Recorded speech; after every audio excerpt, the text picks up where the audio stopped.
Bismillahirrahmanirrahim. Assalamualaikum warahmatullahi wabarakatuh.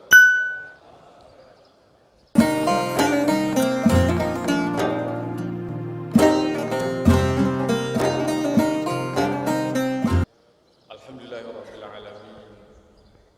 Wassalatu wassalamu ala asyrafil anbiya'i wal mursalin sayyidina Muhammadin wa ala alihi wa ashabihi ajma'in. Amma ba'd. Fa inna asdaqal hadithi kitabullahi ta'ala wa khairul hadi sayyidina Muhammadin sallallahu alaihi wasallam wa syarrul umuri muhdatsatuha wa kullu muhdatsatin bid'ah wa kullu bid'atin dhalalah wa kullu dhalalatin finnar. Bapak Rektor, pimpinan universitas, pimpinan fakultas, dan hadirin semuanya yang saya hormati. Alhamdulillah wa syukurillah, pada kesempatan ini adalah kultum yang terakhir yang kita selenggarakan pada Ramadan 1443 Hijriah. Insya Allah mudah-mudahan masih kita dapatkan kultum yang akan datang 1444 dan seterusnya. Seorang ulama besar yang bernama Bintu Syalti, beliau pernah mengemukakan dalam tafsir Maqal fil Insan Dirasa Qur'aniyah, dinyatakan bahwa ada 4 kebebasan mestinya ada pada setiap orang. Kebebasan pertama adalah kebebasan dari penghambaan. Kedua, kebebasan berakidah dan berkeyakinan.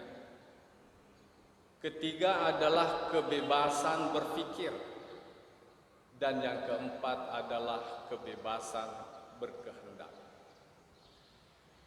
Kebebasan-kebebasan ini saya kira hanya saya stressing kepada yang 2 dan 3 karena ini saling berkaitan, yakni kebebasan berkeyakinan atau berakidah dan kebebasan berpikir. Ini kebebasan tidak bisa dilepaskan, tidak bisa dipisahkan, oleh karena dari pikiran itulah muncul akidah yang melahirkan keyakinan pada setiap individu. Persoalan keyakinan atau akidah, Allah Subhanahu wa taala menggambarkan di dalam Al-Qur'an, "Walau syaa rabbuka la'amana man fil ardi kulluhum jami'a." Jadi sekiranya Tuhan menginginkan beriman, semua yang ada di permukaan bumi semuanya itu beriman. Kemudian Allah Subhanahu wa taala menyambungkan ayatnya, "Afa anta tukrahun nasa hatta yakunu mu'minin." Ya, ini seolah-olah mengajak kita berbicara supaya kita tidak memaksakan kehendak berkeyakinan, berakidah itu kepada orang lain. Sekalipun itu tetap menjadi tanggung jawab kita untuk senantiasa menyampaikan dakwah. Yang kemudian dalam ayat lain juga dikatakan bahwa walau sya'allahu laja'alakum ummatan wahidah. Sekiranya Allah menghendaki menjadikan satu umat, maka itu pun juga tidak ada kesulitan bagi Allah Subhanahu wa taala. Dikemukakan di dalam tafsir Al-Tabari, yang dimaksudkan di sini ummatan wahidah adalah ala millati wahidah, yakni agama yang satu. Artinya, sekiranya Allah Subhanahu wa taala menginginkan, menghendaki dan mau memaksakan agama itu hanya satu, Islamlah sebutlah seperti itu, maka tidak ada kesulitan bagi Allah Subhanahu wa taala. Maka berkeyakinan, berakidah itu adalah sebuah kebebasan yang diberikan kepada umat manusia. Tapi ingat, walaki yudillu may yasha wa yahdi may yasha. Di sini adalah otoritas Allah Subhanahu wa taala yang bisa diberikan petunjuk kepada orang yang dikehendaki. Demikian juga bisa menyesatkan kepada yang dikehendaki. Menurut uraian Profesor Quraish Shihab, bahwa betul Allah menciptakan dalal itu tapi sesuatu yang tidak direstui. Tidak direstui. Jadi keberagamaannya yang menyimpang itu, ia diberikan juga peluang, meskipun Allah Subhanahu wa taala pada prinsipnya tidak merestuinya itu. Yang kedua adalah kebebasan berpikir. Sekarang ini muncul berbagai aliran yang seolah-olah menyatakan yang paling sunnah dialah, yang paling Qur'ani dialah, yang lainnya itu seolah-olah semuanya salah. Padahal perlu kita kembali kepada basic ajaran awal, bahwasanya ajaran kita, syariat kita itu adalah Al-Quran dan hadis.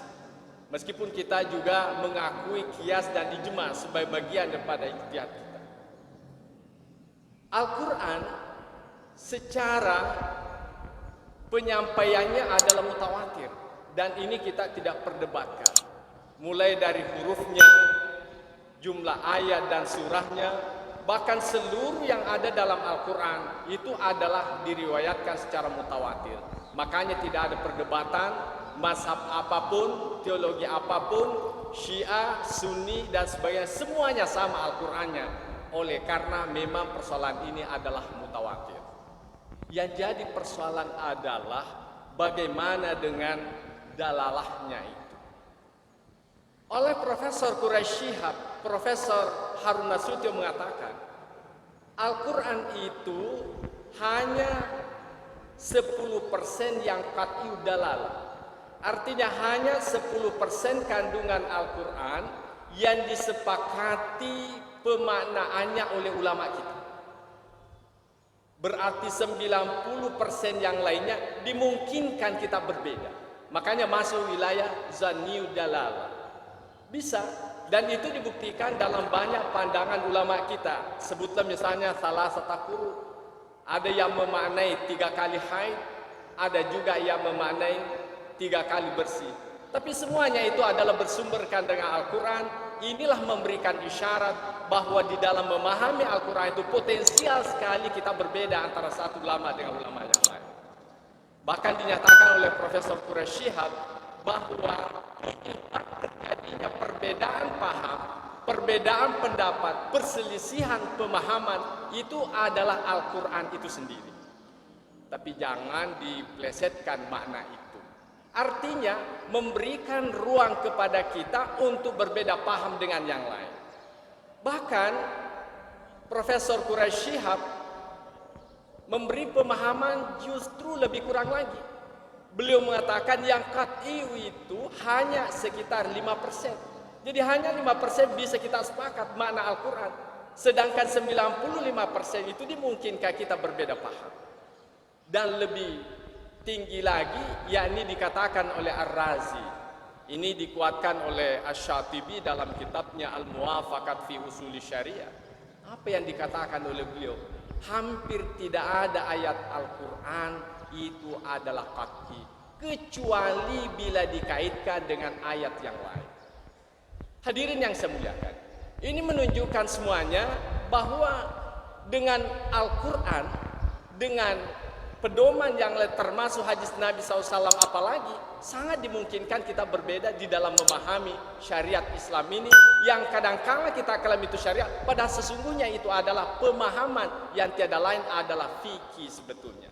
Nah, inilah yang banyak menjadi persoalan. Manakala kita berbeda dalam memahami dalam satu hal, maka seolah-olah itu tidak Qur'ani dan itu tidak sunnah, artinya tidak sesuai dengan sunnah Nabiullah SAW.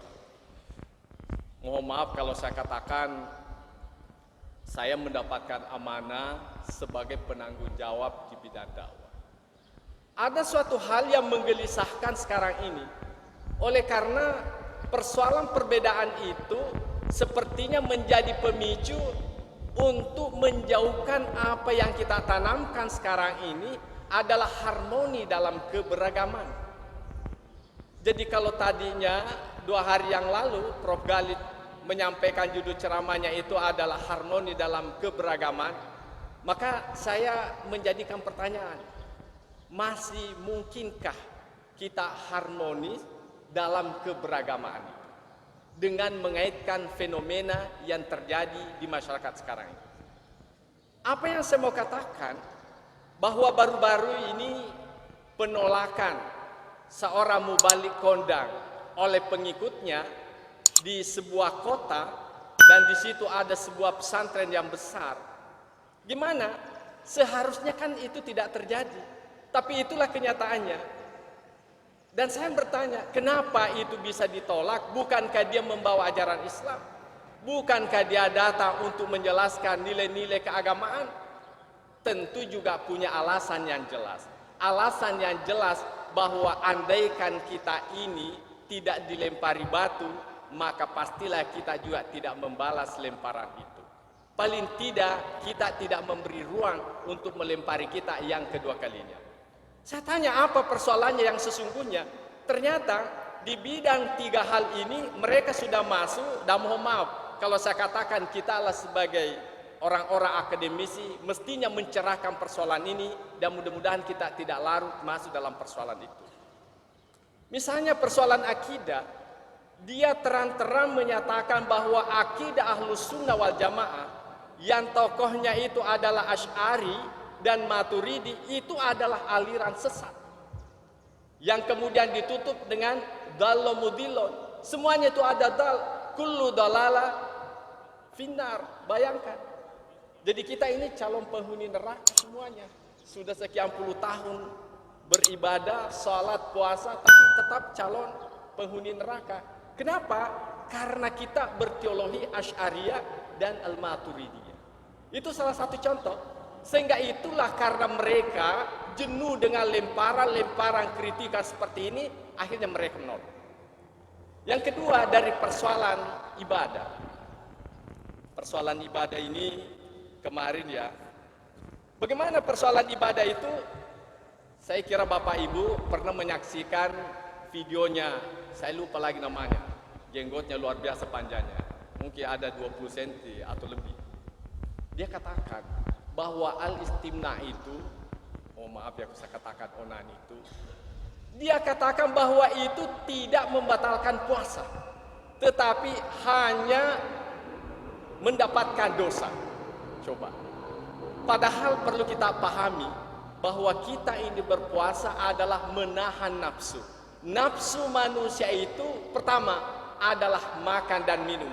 Makanya inilah yang kita hindari. Yang kedua adalah hubungan suami istri. Makanya secara logika, kalau hanya membatalkan hanya berdosa dan tidak membatalkan puasanya, maka bagaimana? Bagaimana dengan orang suami istri, ya, orang yang suami istri melakukan itu di bulan suci Ramadan, ya kan? Berarti puasanya gimana? Tetap sah. Karena apa? Tidak ada hubungannya dengan perbuatan dosa itu. Bagaimana dengan orang misalnya yang bukan suami istri dan melakukan hubungan misalnya? Ya tentulah kita katakan selain mendapatkan dosa juga batal puasanya. Karena di situ ada 2 persoalan yang harus diselesaikan. Dan itu sudah disampaikan secara terbuka. Dan yang ketiga adalah persoalan al-at'imah dan al-ashribah, makanan dan minuman. Itu juga lagi viral. Dan semuanya mereka itu sudah ditangkap. Kenapa? Mereka berfatwa bahwasanya narkoba itu tidak ada dalilnya dalam Al-Quran. Juga tidak ada dalilnya dalam hadis Nabi SAW. Makanya narkoba itu boleh saja kita konsumsi. Akhirnya mereka bersama kawan-kawannya mengkonsumsi itu, yang pada akhirnya ya ditangkap oleh polisi karena bertentangan dengan aturan kenegaraan kita. Jamaah yang saya muliakan, yang pada prinsipnya di sini saya mau katakan bahwa bolehlah kita berusaha bagaimana kita toleransi, bagaimanalah bisa kita saling memahami. Tetapi yang lebih penting lagi adalah bagaimana kita sebagai orang akademisi mampu memberikan pencerahan di dalam 2 kubu ini. Oleh karena ada 2 aliran, ada yang sangat keras, ada juga sebaliknya, maka perlu kita menengahi sebagai orang akademisi. Oleh karena saya takutkan kalau masalah ini semakin berkembang ke depan, itu tidak hanya berkaitan dengan masyarakat biasa, boleh jadi masuk di kalangan kampus. Faktanya apa? Saya mau maaf ya, saya kira tidak perlu kita besarkan di luar hanya konsumsi Uin Alauddin ini. Saya diberikan amanah untuk menyusun dai-dai yang ceramah di Masjid Kuba 99 itu. Itu sudah 2 kali disampaikan kepada Majelis Ulama. Karena saya membidangi ini, saya sudah menyusun. Ya termasuk juga Pak Rektor saya masukkan, WR4, WR3 dan lain sebagainya. Tapi kemudian mendapatkan pembatalan 2 hari sebelum masuk bulan suci Ramadan. Itu karena apa? Ada keberpihakan dan ada ketidakpuasan kepada kelompok yang lain. Semestinya kita menyikapi secara dewasa, menyikapi secara secara dewasa, dan tentunya tidak berpihak kepada yang lain. Tetapi harus mengamankan bahwasanya ini adalah sesuatu yang sudah terlanjur ditulis, dijadwalkan, apalagi melalui pihak NU, MUI, maka ini harus kita selamatkan. Tapi kenyataannya tidak. Bahkan anehnya kaum muslimin, di mana yang ceramah di situ ada yang sampai 3 kali, bahkan informasi dari WR4 ada 4 kali ceramah dalam 1 bulan Ramadan itu. Pertanyaannya kemudian, ada apa sih sebetulnya yang terjadi sehingga kita melakukan hal-hal yang seperti ini? Saya kira inilah sempat sampaikan, mudah-mudahan ada manfaatnya, cukup menjadi bahan pemikiran kepada kita semuanya dalam rangka menyikapi perbedaan-perbedaan itu. Demikian, wallahu muwaffiq ila aqwamit thoriq. Wassalamualaikum warahmatullahi wabarakatuh.